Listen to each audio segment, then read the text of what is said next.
Bom dia, gente! Vamos dar início então à nossa 24ª videodica, dando continuação aos presidentes populistas. Só lembrando que na videodica anterior a gente falou do governo de Eurico Gaspar Dutra e do retorno de Getúlio Vargas, com o seu suicídio e a sua carta testamento.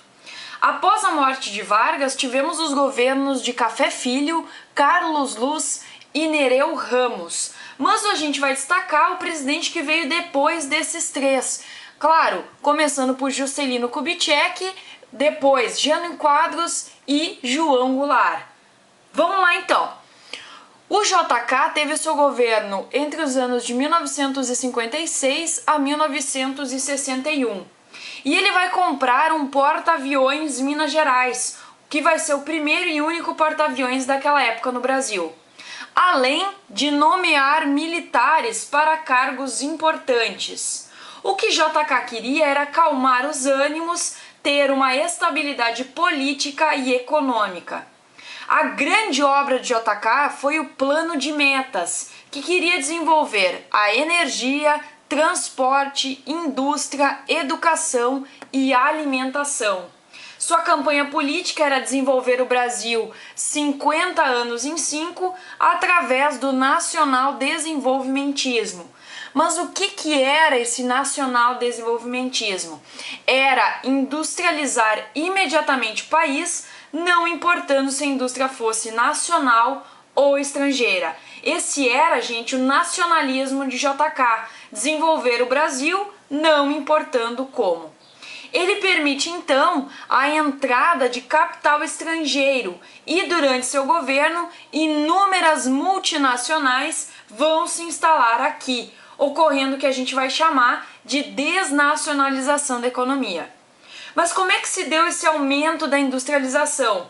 Com a abertura de linhas de crédito bancárias, onde a população financiava suas compras. Beneficiou mais as classes média e alta, aumentando o consumo de bens duráveis, como automóveis e eletrodomésticos, por exemplo. As principais características, e realizações do governo JK foram as seguintes. Ele teve, além do desenvolvimento dessas indústrias de bens de consumo duráveis e da desnacionalização da economia, a criação da SUDENE, que é a Superintendência para o Desenvolvimento do Nordeste, por Celso Furtado. O que queria? Queria diminuir as diferenças econômicas entre as regiões brasileiras. Só que, gente, o que aconteceu foi justamente o contrário, onde a gente vai ter uma maior concentração das indústrias nas regiões sudeste e sul do Brasil. Outra obra do governo foi a construção das hidrelétricas de Furnas e Três Marias, além da rodovia Belém-Brasília, que era para desenvolver a infraestrutura brasileira. Tivemos GEA, Grupo Executivo da Indústria Automobilística, e GEICOM, Grupo Executivo da Construção Naval. Tivemos também a instalação de empresas montadoras de automóveis, como a Volkswagen e a Ford, e destaquem, gente, a construção de Brasília, que foi o grande marco do seu governo. O que ocorreu de fato foi o crescimento econômico, isso sem dúvida, mas, gente, não ocorreu uma melhor qualidade de vida para a população em geral. Outro ponto negativo foi o endividamento externo, com empréstimos que possibilitassem a continuação dos investimentos estatais na infraestrutura. Tivemos um crescimento da inflação e um rombo nos cofres públicos e previdência. Após a morte de Vargas, após JK, ocorreram eleições em 1960. E quem ganhou foi Jânio Quadros, que vai ter o seu governo em 1961. Vai ser um governo de curta duração, mas que teve aí vários pontos para a gente destacar. O vice de Jânio Quadros foi João Goulart. Bom, O Jânio consegue apoio das massas populares, com seus discursos populares e empolgantes. Ele tinha inclusive uma música, de sua campanha: varre, varre, vassourinha, varre, varre a bandalheira. O povo já está cansado de viver dessa maneira. O seu slogan político era a vassoura. Além de ter o apoio das massas populares, ele também vai conseguir o apoio da classe média, não só por falar um português impecável, mas também por prometer acabar com a corrupção. Quais são as principais realizações do governo do Jânio?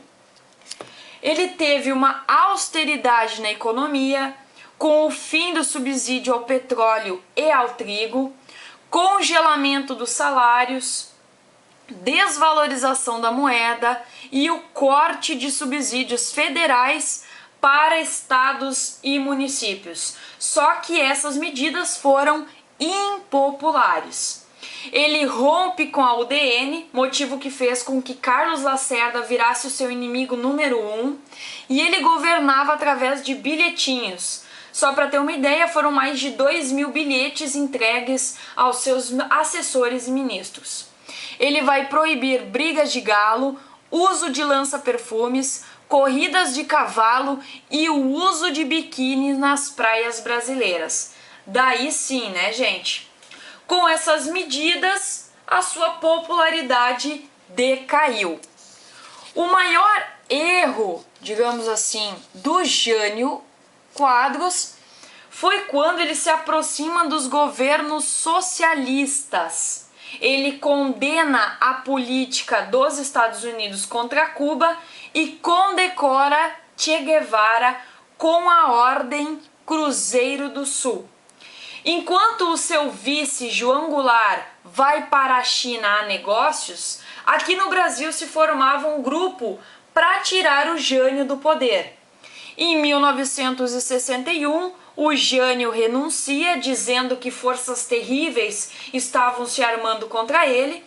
As Forças Armadas vetaram o nome de João Goulart para assumir a presidência e ordenaram a sua prisão assim que chegasse no Brasil. Por isso, iniciou-se uma campanha feita pelo seu cunhado, Leonel Brizola, chamada Campanha da Legalidade, convocando a população a pegar em armas, se fosse necessário, para defender a Constituição e a legalidade. O João Goulart assume, mas não no sistema presidencialista, e sim num sistema parlamentarista. Por isso que eu coloquei aqui, num primeiro momento, um sistema parlamentarista. O João Goulart, mais conhecido como Jango, vai ter o seu governo de 1961 a 1964. Ele teve um governo parlamentarista, no primeiro momento, que vai de 1961 a 1963, onde o parlamentarismo vai cair em descrédito devido à rotatividade dos primeiros ministros e à falta de apoio do Congresso Nacional às propostas modernizadoras. Então, em 1963, vai ocorrer um plebiscito nacional, onde o povo vai votar a favor ou contra esse sistema. O povo acabou sendo contra e por isso temos agora um governo presidencialista num segundo momento, que vai de 1963 a 1964. O Jango vai lançar o Plano Trienal, que era para controlar a inflação e queria retomar o crescimento econômico. Em 1964, ele cria a Lei de Remessa de Lucros ao Estrangeiro, buscando regulamentar o envio do lucro das empresas multinacionais instaladas no Brasil para suas matrizes no exterior. Ele faz um comício na Central do Brasil, onde ele lançou as reformas de base, que constituíram a mais profunda tentativa de reformas nas estruturas brasileiras até então criadas no Brasil. Que era? Era a reforma urbana, a reforma agrária, reforma tributária, reforma bancária e reforma educacional. Gente, se tu for pensar, Realmente o Brasil necessitava dessas reformas e ainda necessita. Tanto que a gente tem aí um caos na saúde, na educação, né? Enfim, vamos dar continuação à nossa aula. Se tu for pensar, essas reformas só eram apoiadas pelo povo, né? Pela classe baixa, que queria, né? Que seria, na verdade, a maior beneficiada disso tudo. No dia 19 de março de 1964, ocorre a Marcha da Família com Deus pela Liberdade, que aí juntou cerca de 500 mil pessoas contra o Jango e uma possível infiltração do comunismo no Brasil. Começa então a ser armado um golpe, que seria o golpe militar de 64. A base ideológica desse golpe foi a doutrina de segurança nacional, desenvolvida no Panamá pelos militares norte-americanos. É importante lembrar o apoio dos Estados Unidos, da CIA e das Forças Armadas. O presidente não resiste e está instalado o regime militar no Brasil. Espero que vocês tenham gostado, entendido e até a próxima!